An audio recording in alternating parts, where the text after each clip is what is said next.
Students, আগের দিন তোমাদের যতটা অবধি পড়িয়েছিলাম আশা করি তোমরা সবাই অতটুকু পড়ে নিয়েছো। তারপর থেকে আমি আজকে কন্টিনিউ করাচ্ছি। তো দেখো, ফেরেলস ল এর পরে এবার আসছে কি বলেছে, আর্থের সারফেসটা ফ্ল্যাট নয় সব জায়গাতে। আনডিউলেশনস মানে আনইভেন, মানে উবড়ো খেবড়ো। Cause obstruction in wind flow. তো আমরা জানি উইন্ড ফ্লোয়ের জন্য যদি একটা প্লেন জায়গা হয় সেখানে উইন্ড ফ্লো ভালোভাবে হবে, কিন্তু উবড়ো খেবড়ো হলে কি হবে না, উইন্ড ফ্লো করতে প্রবলেম হবে। তো সেটাই বলেছে। অ্যান্ড দ্য রেজাল্টেন্ট ফ্রিকশানের ফলে কমিয়ে দিচ্ছে speed of wind and makes it change direction. আর ডাইরেকশানটাও তাই জন্য চেঞ্জ হয়ে যাচ্ছে উইন্ডের। উইন্ড স্লোস ডাউন, যে যখনই হিলস থাকে, মাউন্টেন থাকে, গাছ থাকে, বিল্ডিং থাকে আমাদের ল্যান্ডে, তখনই উইন্ডের স্পিডটা কমে যায়। আবার উইন্ড খুব গ্রেট স্পিডে ব্লো করবে যখন ওয়াটার মাসেস আছে, মানে ল্যান্ড মাস যেখানে বেশি নেই আর যেখানে ডেজার্ট রয়েছে। কেন না সেখানে ফ্রিকশানের প্রভাবটা কমে যায়। ফ্রিকশান মানে ঘষা, যখন যে ফোর্সটা ঘষার রেজাল্টে যে ফোর্সটা হয় সেটার, ঠিক আছে। তো দেখো এবার এখানে বলেছে ডান দিকে বাইস ব্যালটস ল। তো Dutch meteorologist Buys Ballot treated the relation between কিসের সম্পর্ক না ডিফারেন্স ইন এয়ার প্রেশার আর উইন্ড কত সালে 1857। হি ওপাইন্ড মানে stated that when one faces the wind in the northern hemisphere, মানে একজন যখন নর্দার্ন হেমিস্ফিয়ারে উইন্ড উপভোগ করে, মানে যেমন আমরা যখন উইন্ড উপভোগ করি, pressure is more towards the right, বেশি দেখা যায় প্রেশারটা ডান দিকে রয়েছে আর কম রয়েছে লেফটে। আবার ঠিক উল্টোটা হবে তাহলে সাউদার্ন হেমিস্ফিয়ারে, ঠিক আছে। এবার আসছে দেখো উইন্ডসের টাইপস। প্রথম আসছে পার্মানেন্ট বা প্ল্যানেটারি উইন্ডস। কথাটার থেকেই বুঝতে পারছি যে এই উইন্ডগুলো সবসময় আমাদের ইয়ারে ব্লো করে সেম ডাইরেকশানে অ্যাট ইউনিফর্ম স্পিড, মানে সেম স্পিডে। প্ল্যানেটারি উইন্ডস হচ্ছে 3 রকম। কি প্ল্যানেটারি উইন্ড হচ্ছে, দেখো, নাম্বার 1 হচ্ছে ট্রেড উইন্ডস, 2 হচ্ছে ওয়েস্টার্লিস, আর 3 হচ্ছে পোলার উইন্ডস। তো প্রথমে তো বলেছে ট্রেড উইন্ডসের ব্যাপারে আমরা জানবো। দেখো কি বলেছে, ট্রেড উইন্ডস হচ্ছে blowing from northern and southern tropical high pressure belts to the equatorial low pressure belt throughout the year almost regularly. তার মানে এই উইন্ডগুলো নর্থ থেকে সাউথ ট্রপিক্যাল হাই প্রেশার বেল্টে ইকুয়েটোরিয়াল লো প্রেশার বেল্ট অবধি blow করে সারা বছর ধরে সব সময়। আর কোথার থেকে কোথায় না, এটা হচ্ছে 5 থেকে 25 ডিগ্রির মধ্যে নর্থ আর সাউথ প্যারালালস অফ ল্যাটিটিউডে। এবার দেখো বলেছে in accordance to the Ferrel's law trade winds in the northern hemisphere blowing from the northern subtropical high pressure belt থেকে যখন ইকুয়েটোরিয়াল লো প্রেশার বেল্টে যায় সেটা ডান দিকে ঘুরে যায়, কারণ আমরা আগের দিন পড়েছিলাম যে কোরিওলিস ফোর্সে কী হয় না, নর্দার্ন হেমিস্ফিয়ারে winds are deflected to their right. এই উইন্ডগুলো তাই জন্য নাম দেওয়া হচ্ছে, দেখো দেখে বোঝা যাচ্ছে কোন দিক থেকে আসছে, নর্থ ইস্ট থেকে রয়েছে, ঠিক ইকুয়েটোরিয়াল লো প্রেশার বেল্টের উপরে যেটা রয়েছে সেখানে। তো এই জন্য এই উইন্ডসগুলোকে বলা হয় নর্থ ইস্ট ট্রেড উইন্ডস।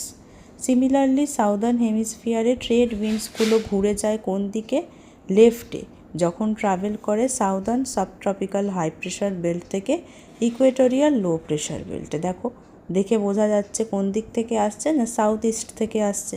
তাহলে আমাদের 2 রকম ট্রেড উইন্ডস হয়ে গেল। যেহেতু বেশি ল্যান্ডমাস কোথায় রয়েছে, নর্দার্ন হেমিস্ফিয়ারে রয়েছে, তার মানে বেশি অবস্ট্রাকশানস দেখা যায় কোথায় না, in the form of uplands, buildings আর ভেজিটেশন, যেটা কিনা স্লো ডাউন করে দেয় এই ট্রেড উইন্ডসদের। তাই জন্য এই উইন্ডসগুলো নিয়ারলি 16 কিলোমিটার পার আওয়ার গতিবেগে ট্রাভেল করে। Friction is much less in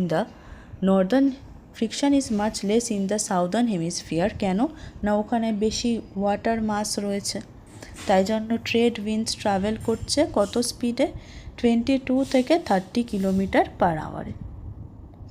এবার দেখো কি বলেছে, why are most of the deserts situated in the western margin of the continent in tropical areas।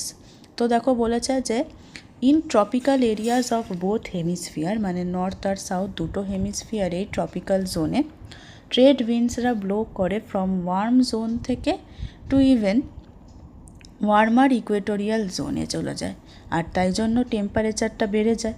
তো তখন ওয়াটার ভেপার ধরে রাখার ক্ষমতাটাও বেড়ে যাবে, যেহেতু টেম্পারেচার বাড়ছে।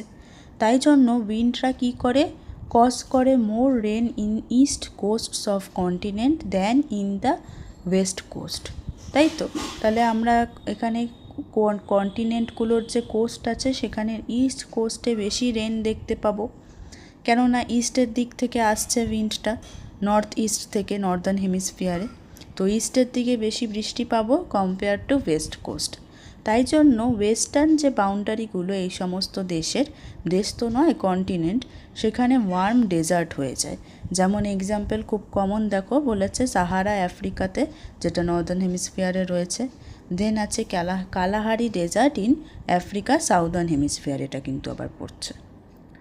তো দেখো এবার বলেছে যে ট্রেড উইন্ডসের নামটা কি করে আসছে না, আগেকার দিনে কমার্শিয়াল ভেসেলস মানে হচ্ছে যে শিপসের মাধ্যমে ব্যবসা করা হতো, সেইগুলো কি করতো, এই উইন্ডগুলো তাদের sails used this winds in their সেলসে থাকা যে উইন্ডগুলো ইউজ করতো ক্যারি করতে কার্গো মানে মালগুলো বিভিন্ন ম্যারাইন রুটসে, ম্যারাইন মানে হচ্ছে সামুদ্রিক রুটে, মানে পাতে, ঠিক আছে?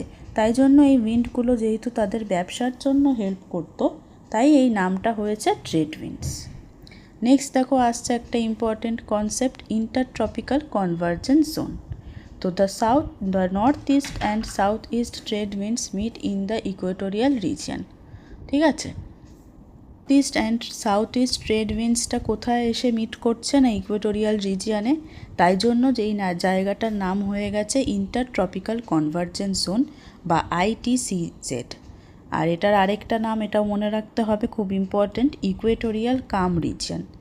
এই রিজিয়নটা অকার করে 3টে সেগমেন্টে on the oceans of the আর্থের ওশানসে 3টে ভাগে এই রিজিয়নটা অকার করে। এই সেগমেন্টটা এক্সটেন্ড করে রয়েছে ইন্ডিয়ান ওশান আর প্যাসিফিক ওশানে সবচেয়ে বেশি এই জায়গাটা দেখা যায়। সেকেন্ড সেগমেন্টটা কোথায় না, ওয়েস্ট অফ আফ্রিকাতে রয়েছে in the Atlantic ocean. The third segment is also on the Pacific ocean to the west of South America, ঠিক আছে? তো দ্য থার্ড সেগমেন্টটা কোথায় না, প্যাসিফিক ওশানে to the west of South America. আসছে ওয়েস্টার্লিস। তো ওয়েস্টার্লিস কোন উইন্ডস না, ওয়েস্টার্লি উইন্ড ব্লো করে নর্দার্ন আর southern tropical high pressure belt থেকে নর্দার্ন আর সাবপোলার লো প্রেশার বেল্টে, ঠিক আছে? তো দেখো ছবিটা, তাহলে ভালো করে বুঝতে পারবে, যেহেতু ওয়েস্ট থেকে ব্লো করছে তাই এই উইন্ডগুলোর নাম হয়ে গেছে কি না, ওয়েস্টার্লিস। আর মনে রাখতে হবে এগুলো কিন্তু ট্রেড উইন্ডসের মতন রেগুলার উইন্ডস নয়।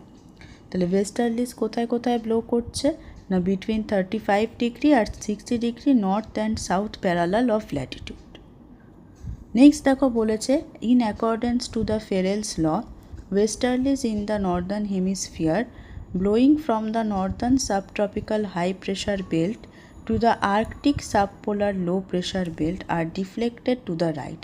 তো আমরা যেহেতু পড়েছি যে কোরিওলিস ফোর্সে যেহেতু বা ডান দিকে বেঁকে যাচ্ছে, তো এরকম ওয়েস্টার্লি উইন্ডগুলোও দেখো ডান দিকে বেঁকে যাচ্ছে, কিন্তু এটা কিন্তু ওই নর্থ ইস্ট ট্রেড উইন্ডের মতন ডাইরেকশন হবে না, কেননা এটা জানি আমরা উইন্ডরা হাই প্রেশার থেকে লো প্রেশার এরিয়াজে যায়, আর যেহেতু নিচটাতে দেখো সাবট্রপিক্যাল হাই প্রেশার বেল্ট রয়েছে, উপরটাতে সাবপোলার লো প্রেশার বেল্ট রয়েছে, তাহলে নিচে থেকে উপরে যাচ্ছে, আমি নর্দার্ন হেমিস্ফিয়ারের কথা বলছি, আর যেহেতু কোরিওলিস ফোর্স অ্যাক্ট করছে তাই দেখো ডান দিকে ঘুরে যাচ্ছে, ঠিক আছে? তো এই উইন্ডগুলোকে বলা হয় কি না, সাউথ ওয়েস্টার্লিস। দেখো সাউথ থেকে আসছে, আবার সাউদার্ন হেমিস্ফিয়ারে কি হচ্ছে, বাদিকে পেকে যাচ্ছে যখন southern subtropical high pressure belt থেকে অ্যান্টার্কটিক সাবপোলার লো প্রেশার বেল্টে যাচ্ছে।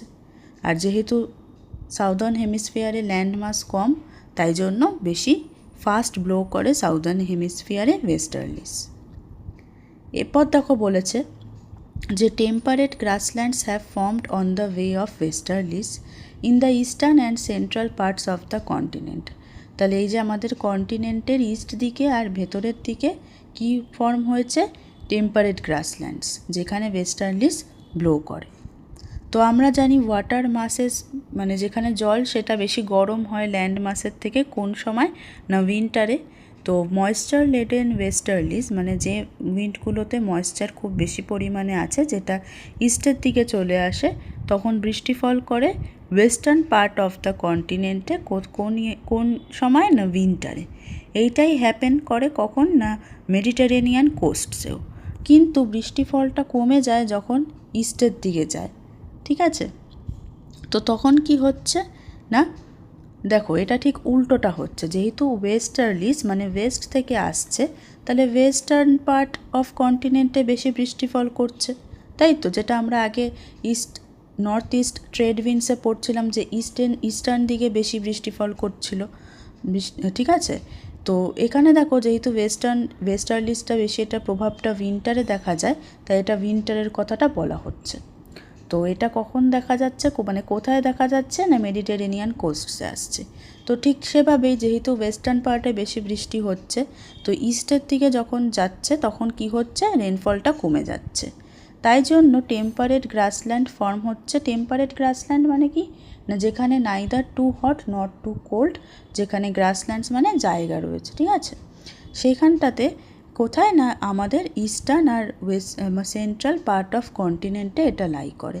For example central Asian steppes. Next দেখো এবার বলেছে many faces of the westerlies, মানে এই ওয়েস্টার্লিজ এতক্ষণ যেটা পড়ছি সেটারই অনেক রকম নামকরণ হয়।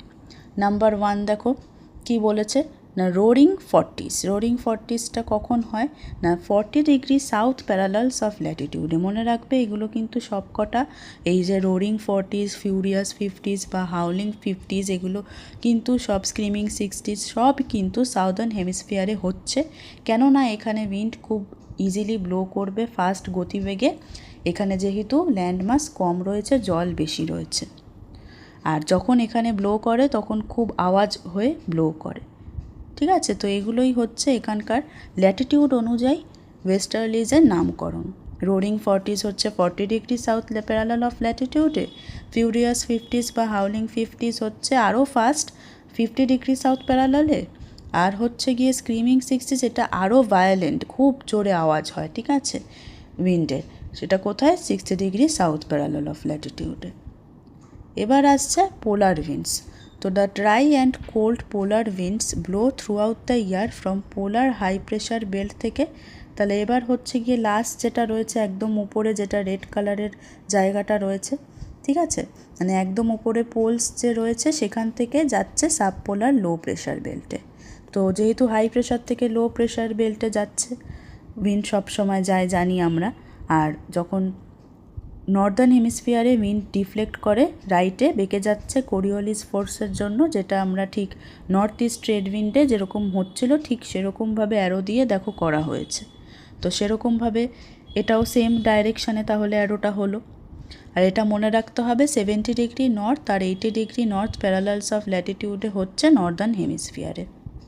তো এখানে পোলার উইন্ড ব্লো করে from the arctic polar high pressure belt থেকে northern subpolar low pressure belt in the northern hemisphere, যেখানে রাইটে বেঁকে যাচ্ছে, তাই জন্য যেরকম নর্থ ইস্ট ট্রেড উইন্ড নামকরণ হয়েছিল সেরকমই এটার নাম হয়েছে নর্থ ইস্টার্ন পোলার উইন্ড। সেরকমভাবে সাউদার্ন হেমিস্ফিয়ারে কী নাম হয়ে যাচ্ছে না, সাউদার্ন এখানে দেখুন এটা নামটা বলা নেই, কিন্তু কি হবে, ঠিক যেরকম আমরা আগেরটা পড়েছিলাম সাউথ ইস্ট ট্রেড উইন্ড, তাহলে সাউথ ইস্ট পোলার উইন্ড হবে, ঠিক আছে? এরপর নেক্সট টপিক আসবে permanent winds on the surface of the earth, যেটা আমি নেক্সট তোমাদের এই টপিকটা কন্টিনিউ করাবো ভিডিওতে, সেখানে আমি এই বাকিটুকু পার্ট চ্যাপ্টারের শেষ করে দেবো।